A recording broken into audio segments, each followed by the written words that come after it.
Hello student, आप सभी कैसे हैं। मैं आशा करता हूं कि आप सभी लोग अच्छे होंगे। तो आज आप लोगों को सीबीएसई क्लास 12 के रिजल्ट के बारे में बताऊंगा कि रिजल्ट का प्रोसेस क्या होगा, जो कि सीबीएसई के सेक्रेटरी की ओर से ये इन्फॉर्मेशन मिली है। आपको सब कुछ बताऊँगा उन्होंने क्या क्या बताया कि सीबीएसई की जो रिजल्ट है किस बेस पे निकलेंगे, उसका क्या क्राइटेरिया होगा, ऑब्जेक्टिव क्राइटेरिया। दूसरा उन्होंने बताया कि अगर आप र्यूमर से बचिए, अफवाहों से बचिए। बहुत ऐसे लोग हैं जो बता रहे हैं कि किस बेस पे निकलेगा, उस बेस पे निकलेगा, बट अभी सीबीएसई की ओर से कोई नोटिफिकेशन नहीं है जिन्होंने उन्होंने बताया। और तीसरा उन्होंने बताया कि अगर जो स्टूडेंट अपने रिजल्ट से सेटिस्फाई नहीं होंगे तो उनके बारे में भी उन्होंने बताया साफ साफ। आप सबको पता है कि CBSE board, ICSE board, UP board, बहुत सारे स्टेट बोर्ड सब कैंसिल हो गए हैं, उनके क्लास 10th 12th के बोर्ड एग्जाम कैंसिल हो चुके हैं।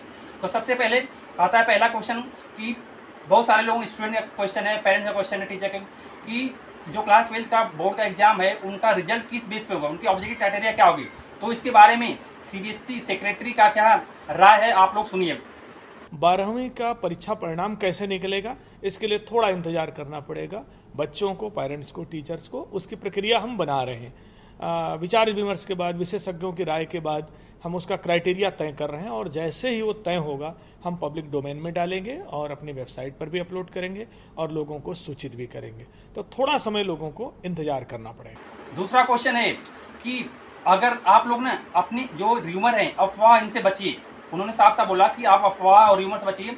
आप सबको पता है कि अभी सीबीएसई की ओर से कोई नोटिफिकेशन जारी नहीं किया गया कि किस बेस पे आपका रिजल्ट तैयार किया जाएगा। इसके बारे में उन्होंने क्या बताया, उनकी आवाज़ में आप सुनिए। करना चाहूँगा कि अब कोई दूसरा तरीका नहीं रह गया है, निर्णय आ चुका है और हमें उसका स्वागत करना चाहिए। और निर्णय ये हो गया है कि सिर्फ एक ही तरीका है अब, कि परीक्षाएं निरस्त हो गई हैं और कोई परीक्षा अब नहीं होगी। अब परीक्षा नहीं होगी तो अब विवाद का विषय ये है कि हम कितनी जल्दी से जल्दी लोगों को ये बता दें कि हम परिणाम निकालेंगे कैसे। तो मैं यही कहूँगा लोगों से कि इस समय लोग एंजाइटी से बचें, र्यूमर से बचें, किसी तरह के तनाव से बचें और इंतजार करें। हम उम्मीद करते हैं कि लगभग 2 हफ्ते के अंदर हम क्राइटेरिया तय कर लेंगे कि 12वीं की परीक्षा का परिणाम किन किन पैमानों पर निकल करके सामने आएगा। लगभग 2 हफ्ते का समय लगेगा, क्योंकि ये बहुत लंबा विचार विमर्श करना पड़ेगा और इसमें लगभग 14 लाख बच्चे हैं जिनका रिजल्ट, जिनके तमाम सारे प्रश्न पत्रों का या जिनके जो उनके विषय हैं उनका डाटा हमें लेना पड़ेगा, उसमें थोड़ा समय लगेगा।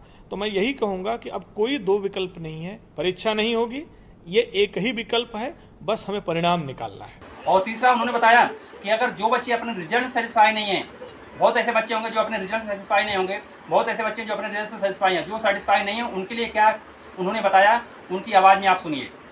कि इन केस अगर कोई बच्चा हमारे परिणाम से असंतुष्ट होता है और उसको लगता है कि वो सेटिस्फाई नहीं है, उसके साथ अन्याय हुआ है, उससे बेटर नंबर ले सकता था, कोई बेटर कर सकता था, तो उसका विकल्प खुला हुआ है। और हमने सर्कुलर में निकाला है कि जब कोविड की स्थिति नॉर्मल होगी, चीज़ें सामान्य होंगी, तो ऐसे अर्जेंसी वाले, इमरजेंट प्लान वाले ऐसे बच्चे जो सेटिस्फाई नहीं होते, उनकी हम एक अलग से परीक्षा ले सकेंगे और उसका परिणाम दे सकेंगे। वो विकल्प बच्चों के पास है।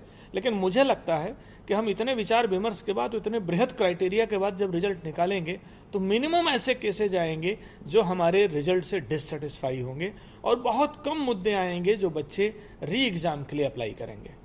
तो मैं यही रिक्वेस्ट करूंगा आपके चैनल के माध्यम से सारे लोगों से, स्पेशली बच्चों से, कि धैर्य रखें, पेशेंस रखें और हम निर्धारित समय में, कम से कम समय में, जब उनको हायर एजुकेशन में, फॉरेन इंस्टीट्यूट्स में एडमिशन की जरूरत होगी, उससे पहले रिजल्ट हम देने का प्रयास करेंगे और निश्चित तौर पर हम दे सकें।